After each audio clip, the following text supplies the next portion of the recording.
Hey everybody, welcome back to Living Between Paychecks Kitchen. I'm Oz, Jack and Later Still Like Jackson, and this one's coming from my little shitty Gallia kitchen, but it's soup time. It's colder weather, and I'm trying to stay warm, but soup is perfect for that kind of stuff. This is good for any time of the year, but colder weather, soup weather, this is good. Before we get into it, be sure to like, share, subscribe to all the YouTube stuff, ring the little bell in that corner. Also, we got linked down the doobly-doo. We got merch, we got our aprons and fake hands and spatulas and spoons and all kind of stuff. Small business, that helps us. We appreciate it. And let's just get into the food. Yeah, see, I'm not going to give you a 12-hour dissertation about my first trip through Italy, about when I discovered the recipe. Screw it, let's just do the food. Alright, this looks like a lot of stuff, but it breaks down real easy. You're going to need a pot for this one, a decent sized pot, remember that. You want some kind of stew meat, which is super expensive, so I just got these cheap day-old steaks, which are amazing. We're going to cut those up. You want some portobello, you want a pound of portobello mushrooms. I got these pre-sliced. One onion of whatever color, I use a yellow one. You want two decent sized stalks of celery. I didn't have two regular ones, and these been kind of sitting here for a while, so I'm going to use all of it. You're going to want like 2 or 3 sprigs of fresh thyme, or you can just use a teaspoon of the dried stuff. You want 2 carrots. I'm just going to use 2 carrots worth of stuff that's already cleaned and shredded because it was cheaper and easier that way.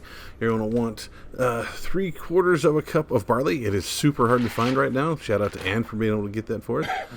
You're also going to want beef broth. You're going to need 8 cups. Each one of these is about 4, so you're going to need 2 of these. Now, trust me, the barley soaks up a lot of this, so it's going to look scarce at the end, but it is absolutely worth it.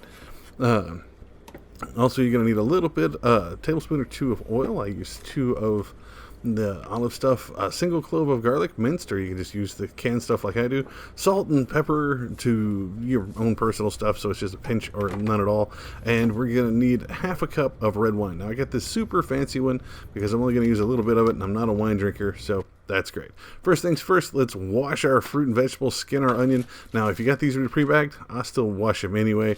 The mushroom, almost forgot. I even got the ones that are sliced but clean, you damn mushrooms. Brother-in-law's family just didn't get that memo. So I got them all nice and clean, set them aside. Again, the celery, like it only calls for 2, but I only have like a couple of partial stalks, and they've been leafing out or whatever, so I'm just going to leave those on there and use the whole thing, man. Now, you want to cut these down pretty small. It's going to be soup, so you don't want to just get a mouthful of celery. Just give it a single chop, just a single run through here. They break down pretty well, but you want to get all of these and then set them to the side. Like I said, you can take the leaves off if you want to, but they just add more flavor to me. Now, onions, same thing. You're going to use the whole onion, so just split it right down the middle. And just work it one side apart. Like, take it and you're going to cut it from the side all the way across the top. Now you're going to curve or turn the blade as you're doing it. I'll give you a better demonstration here. Cut it this way and it'll leave that long, stringy, decent soup. Looks like a French onion soup when it does this. I usually cut them about half of that because I just don't want bits of dangly stuff out of my mouth when I'm eating soup. So just give it one more cut. Now you can do them further, and I'll show you on this next one how you cut it down even more. So, like I said, you take the knife and you're going to cut it and just turn the blade like that, like it's following the edge of that onion as you're cutting it around, and then we're going to go back and do the exact same thing again the other way. So you got it all nice and cut. Sorry, I put my hand in the way, and then just rotate it back again. Now these comes up these smaller parts where it's easier to spread and cook down in your soup, which is what you want, and set those aside as well. Now your meat, again, I bought this stuff that wasn't cubed, so you want to do it at about a 1/4 inch cube. So just give it a couple slices till it gets down to the part that you want it. Again, shout out to Andy for the sharp knife that I caught by the blade. Well, that was almost dangerous. And then cut it back the other way. Now, cut it down to the pieces that you want. Now, again, like this, that's decent size for me, but if I'm serving some other people, I'll have it again. Make sure you get all the stringy bits. Make sure you don't have big clumps of it stuck together. Do all of this for the 1.5 pound to 3/4 of the beef that you got. Set it to the side, okay? I don't know why the recipe called for 1 pound and 3/4 of meat, but that's what you use. We're going to use this decent sized pot. If it's not big enough, we will shift it and do our wok or something big. I only got the ginormous pots, so put it about medium high, and you want to put a tablespoon to 2 tablespoons, depending on how big a surface it is, of oil. Now I'm using olive oil. You can use vegetable oil, anything else. Go ahead and put your meat in here now that it's been heated up. Like I said, you want to put about medium high. All right, and we're going to put this in here for about 5 minutes until it's nice and browned a little bit, okay? Now remember, when meat cooks, it doesn't go straight to brown. Like, it turns pinkish, then it's a whitish color, then it starts to gray and then brown, okay? So I've had people that would like throw meat out as like, man, every time I try to brown it, it turned white, so I got rid of it. So be sure to get in here, put the meat on the proverbial metal, turn it where it's all down until it's browned across. Get you a slotted spoon, and you're going to pull the meat out and leave the oils, juices, and liquid that came out of those in the pot. And we're going to use that to cook everything else. So go ahead and pull those out. Again, set them aside. We're going to use them again. Again, it's at medium to medium high. Then go ahead and add your carrots, celery, and your onion. Just throw it right in there on top of all that stuff. We're going to stir it. Again, it's going to take about another 5 minutes until these are starting to get cooked through, wilting a little bit, but not completely see-through. So, again, it takes about 4 to 5 minutes. Keep an eye on it. Stir it a little bit. You don't want to leave it on the bottom. This is an excellent chance to break up the onions and stuff. So, now that you've got these nice and cooked, and they're looking amazing, the house is starting to smell great, you want to get half a cup of that wine and put that in right there now. Now, why it calls for red wine, I don't know. I guess it's because it's beef, and then you're supposed to use red wine with beef.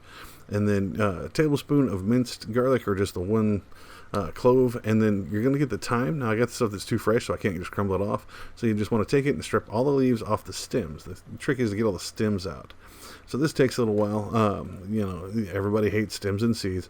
So just pull off all the leaves and put them directly in there. You can use the dry stuff, and I guess it'd be about 2 teaspoons, I think, is the sprigs that were on here. But it makes your hand smell awesome because it's thyme or whatever. Now be sure to get some on the spoon just for Jack. Now, nice stir. We're going to cook this down for about another 2-3 minutes, okay? It says to reduce it, but that takes too freaking long. So cook it down. Give it about, anywhere between 2 and 4 minutes. It'll reduce it down a little bit, and then you're ready for the next part of it, okay? So now we've got it cooked down in here. The whole house smells like cooked wine. Go ahead and add your beef, that seared beef that you pulled out. Put that back in there, which is great. Then you're going to add your 3/4 cups of barley and just kind of sprinkle it around in there. Now, I know it doesn't look like a lot, but man, it's like cooking with rice. It swells up, so take some of that. And then go ahead and put your broth in here. Now, be careful when you go to put it in here. If it's not pouring out, get you a nice sharp knife, and then just shank it like it owes you money, or it gives you soups in prison, and give it that breather hole. It'll come out of there quicker. So what I did, I put one in because it's going to get right at the top of my big pot here. Again, shout out to my friend Petronicus, who got me the pot after he threw up in the other one that I had, and got me this new one, which was really nice. It's a mid-sized to large pot, which I really much enjoy. So yeah, shout out to him. Thanks again. So put in all 8 cups, give it a nice stir. Then you want to bring this to a boil, okay? Be sure when you're boiling something, put a wooden spoon over the top of it. It keeps it from boiling over the top. So now you got a decent boil going, and you got to stir it here. You want to go ahead and turn it down, put it on low. You want it to simmer, and you're going to put it for an hour and a half. Now, I know it seems like a lot, but that's what tenderizes that meat. That's what cooks everything through. So turn it all the way down, put it down as, one simmer. My stove actually has like a simmer setting, which is right at 1 on the bottom. Do that, you need to cover it. Now, I don't have a cover for this pot. I have the cover for the old one that my buddy threw up in. So I had to, he got rid of it. He got me this one. So get you a decent plate, a good sized plate, glass, not plastic, and be on top. Now, be careful. It is very hot. Okay, so you want to start about every 15 minutes or until the meat's tender for an hour and a half. Okay, so set you a timer. I was listening to Darkness Prevails, the horror stories while I do it, but that's perfect for doing that. Now, be sure to get you a pot holder or a fake hand, because remember, if it gets hot, I went to grab this plate and burnt the crap out of myself. So give it a stir. Like I said, every 10 to 15 minutes is what you're shooting for. You don't want it to just sit on the bottom, but with the heat, it kind of cooks it, stirs itself a little bit. Just give it a little nudge every now and then. Keep it covered. Again, just keep checking it, all right? It gets monotonous, but your house is going to smell great. Your neighbor's going to come over. Your producer's going to kick in the door and say, hey, what are you making? So after the hour and a half, you got to add the mushroom. So just keep it in here. Keep it stirred. It's going to be great. Now, it looks like it's reducing that liquid down because that barley's soaking it all up, whatever. Don't worry about it too much. If you absolutely need more liquid, get a bigger pot and add more broth to it. But after an hour and a half, go ahead and pull the lid off and put that 1 pound of the portobello mushrooms that are sliced and put them right in on top. Now, stir them in as best you can.